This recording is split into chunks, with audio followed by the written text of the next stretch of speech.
Olá, tudo bem? Welcome to my channel. So, I finally built my first real watch collection thanks to a recent trip to Japan. So, allow me to share some of my proud acquisitions during this trip with y'all. But before we actually enter this Japanese exploration, let me tell you how I actually got into the watches world just recently. Until maybe 5 years ago, I was still one of those people that thought to myself, yo, if I have a smartphone, why do I need a stupid watch on my wrist to keep time? And no, I did not get into watches because of the Apple Watch. I know that's what getting people interested into watches again in recent times. They get an Apple Watch and then they get curious about other real watches. But no, I never owned an Apple Watch and probably never will. Who is this person who speaks to me as though I needed his advice?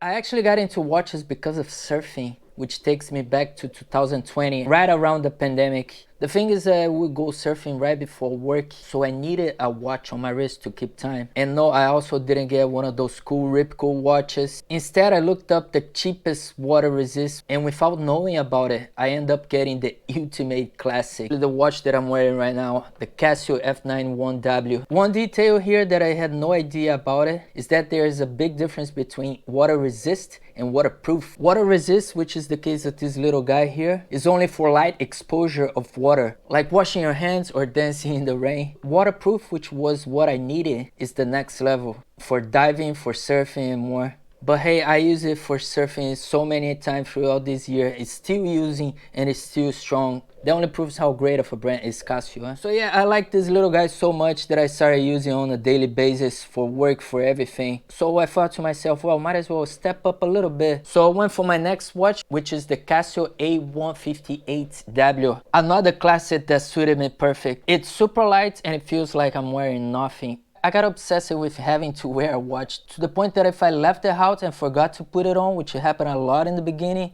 I would make my way back no matter if I was late just to get it back on. So what happened was, with the enthusiasm, it started the curiosity about watches, and I started watching and subscribing to some watch channels. I really hope you do the same, so please feel free to like and subscribe. And I was always looking forward to start an actual watch collection, but at the same time happy with the two Casios that I bought here in New Zealand, so just kept using them on a regular for about 5 years straight. But when I finally booked my trip to Japan, I knew it was my opportunity to step up the game. So let's get started with the adventures in Japan.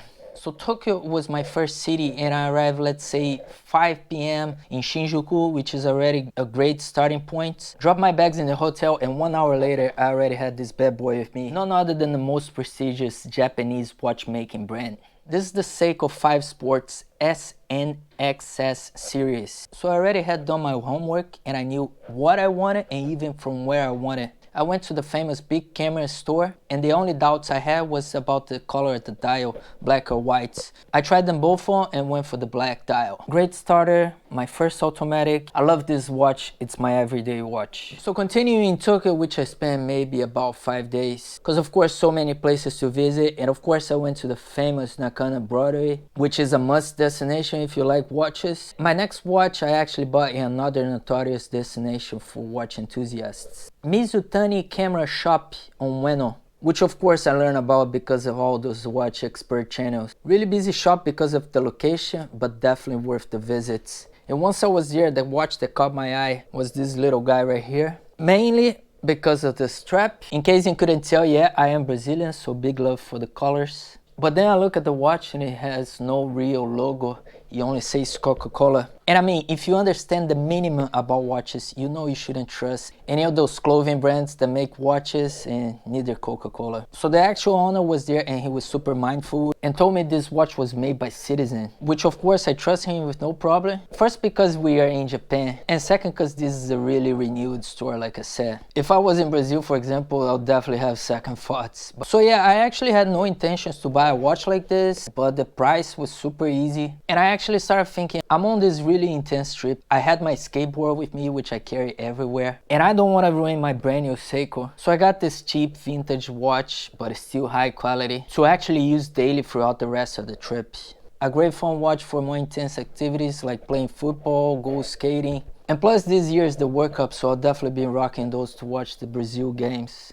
Next up, we have to hop in the bullet train from Tokyo to Kyoto. And once again, thanks to those watch expert channels, I heard about a celebrated brand called Kue, which I had to check it out. In case you don't know, Kue is a micro brand based in Kyoto and established in 2020 that has been getting a really big hype because of its quality and the classic design. And the cool thing about their physical store is that you can kind of build your own watch, trying different straps. Their shop, as you can imagine, was really busy, but they had a lot of sellers helping out and I got looked after. And after some testing on and on, I went for the Old Smith 90001.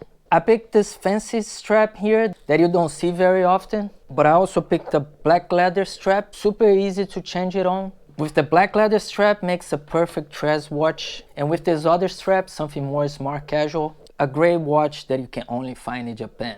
And so to finish our acquisitions in Japan, we arrived in Hiroshima. And let me tell you, I was already happy with the state of my collection at this point. I have my everyday watch, I have my fun/vintage watch, and I have my dress watch. In fact, the last thing I was thinking about in Hiroshima was to buy a watch. I had a really beautiful day there sightseeing, but you know how it is in Japan. After a whole day walking around exhausted, you end up entering one of those massive stores, which each floor is specialized in something different. So there I was just browsing until, let's say by accident, I end up in the watch section with all those Japanese watches. But also, one thing about those department stores in Japan is that you can also find brands like Omega and even Rolex. And one brand I always noticed since I was a kid, maybe because I'm Brazilian, and of course I'm a Ayrton Senna fan, this brand you might know, it's called Tag Heuer. And the model that I rediscovered in recent times was the Carrera. And so I found this Carrera special limited edition with a discount tag on. I can't remember exactly, but something around 60% off. So I asked to try it on, but still not really serious about it.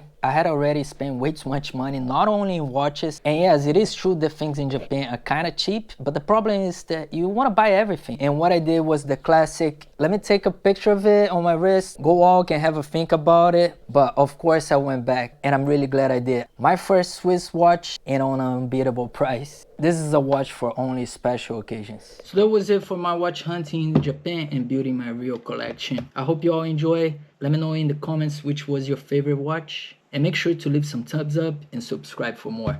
Obrigado, arigato.